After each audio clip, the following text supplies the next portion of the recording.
Hello mga boss! Magandang gabi sa inyong lahat. Sana ay palagi kayong nasa mabuti.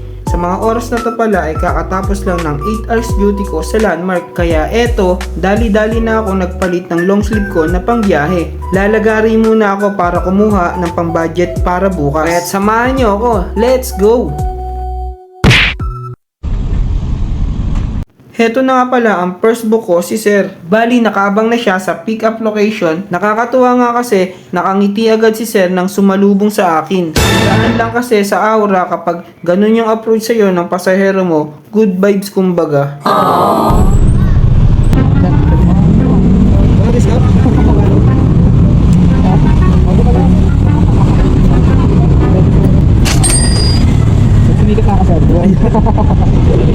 Bali, ang fare pala dyan ni Sir ay 121 pesos. Nagtipid siya ng 125 pesos. Kaya't may tip akong 4 pesos. Maraming salamat po.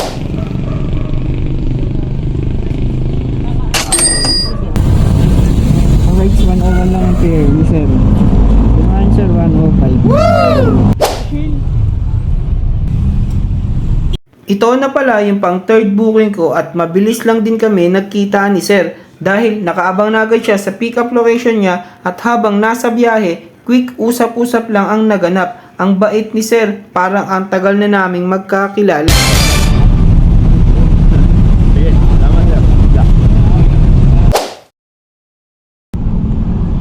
Pang-apat na booking ko na ito si Ma'am, kaya't dali-dali ko siyang inabutan ng shower cap at helmet. Mabilis lang din ang biyahe namin. Thanks God dahil ligtas ang biyahe namin.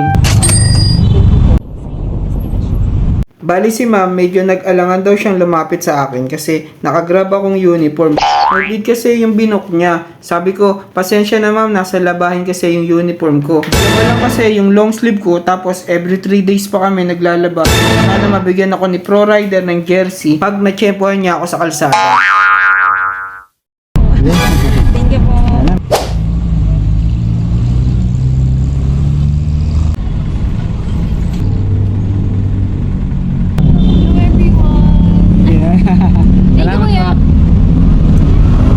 Medyo nakaramdam na ako ng antok nito.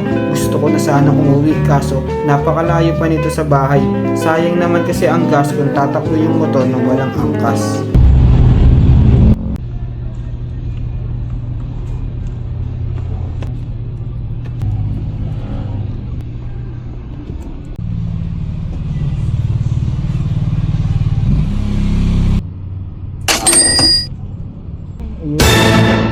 Salamat.